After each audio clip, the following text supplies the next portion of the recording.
বাংলাদেশের মানুষ আপনাকে এবং শেখ হাসিনাকে 5 বছরের বেশি ক্ষমতায় দেখতে চায় না। মমতা যে 15 বছর রাজত্ব করেছে, এটা তো বিরাট একটা ব্যাপার। এই 3 পার্টির মাঝখান দিয়ে বিজেপির উত্থান, তারপরে কংগ্রেস আছে সেখানে, তারপর আবার সিপিএম, এর মধ্যে যে এত বছর টিকে ছিল, এটা অনেক অনেক বড় পাওনা আমি মনে করি। যে বেচারি এবার জিততেও পারে নাই।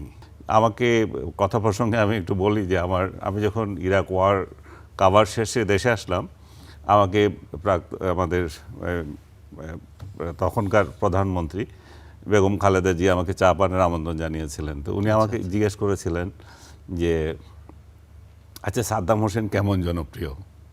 তো আমি বলছি যে ম্যাডাম, আপনি মাইন্ড করেন না আমি যদি বলি, বাংলাদেশের মানুষ আপনাকে এবং শেখ হাসিনাকে 5 বছরের বেশি ক্ষমতায় দেখতে চায় না। আমি বলছি, তার ওনাকে বলছে যে 5 বছরের বেশি ক্ষমতা, এবং ছিলেন যে তাজুল ইসলাম ছিলেন ওনার প্রেস সেক্রেটারি, আর তরিকুল ইসলাম উনি তো মারা গেছেন, আপনি উনিও বলতে পারছেন না। তো 5 বছরের বেশি ক্ষমতায় দেখতে চায় না। তো সেই ক্ষেত্রে সাদ্দাম 24 বছর ক্ষমতায় ছিল। তো আপনি বুঝতে পারেন কেমন জনপ্রিয় ছিল। তো উনি একটু হাসলেন, তারপর আমারও বললেন যে 24 না 28 বছর। তা আমি ওনাকে একটু সংশোধনী দিলাম, যে বললাম যে ওনার বাদ পার্টি 28 বছর ছিল, কিন্তু সাদ্দাম হোসেন 24 বছর ছিল, কারণ এর আগে আরেকজন ছিল ওই পার্টির। সো এই বাংলাদেশ এবং এই দুই বাঙালিদের মধ্যে চরিত্র তো একই। তো সেই জায়গায় মমতা যে 15 বছর রাজত্ব করেছে, এটা তো বিরাট একটা ব্যাপার। তার আগে সিপিএম 34 বছর ছিল, সিপিএমের পলিটিক্স অন্যরকম ছিল, কিন্তু সেই জায়গায় মমতা এই 3 পার্টির মাঝখান দিয়ে বিজেপির উত্থান, তারপরে কংগ্রেস আছে সেখানে, তারপর আবার সিপিএম, এর মধ্যে যে এত বছর টিকে ছিল, এটা অনেক অনেক বড় পাওনা আমি মনে করি।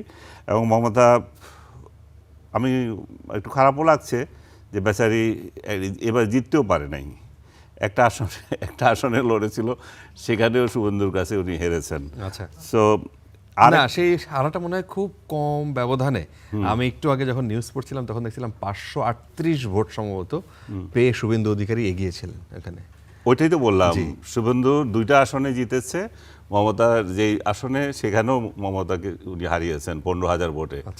এখন আপনি যে জিনিসটা বলছেন সেটা হচ্ছে যে বাংলাদেশের সাথে সম্পর্ক কোন জায়গায় যায়, এক ধরনের আতঙ্ক।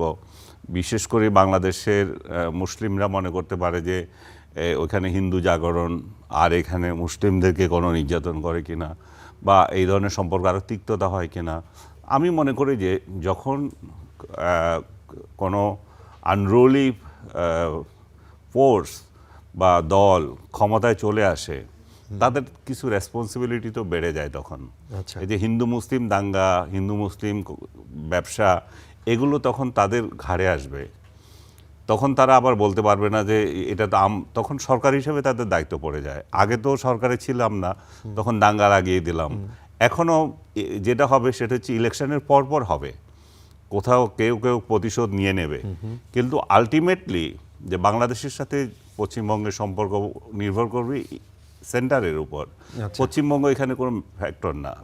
সেন্টার কিভাবে বাংলাদেশকে ডিল করছে, এবং পশ্চিমবঙ্গের ডিল করার বিষয়টা এটাই হচ্ছে যে হিন্দু মুসলিম এই সম্পর্কটা, হিন্দু মুসলিমের যে তিক্ততা, সেটা তারা কতটা মিনিমাইজ করতে পারবে, সেটা কতটা মুন্সিয়ানার সঙ্গে ডিল করতে পারবে, সেটার উপর তাদের সাফল্য যেমন নির্ভর করছে, বাংলাদেশের সাথেও তাদের সম্পর্ক নির্ভর করছে। কারণ সেখানে কিছু অনাকাঙ্ক্ষিত ঘটনা ঘটলে এখানেও তার প্রতিফলন যে হবে সেটা তারাও জানে।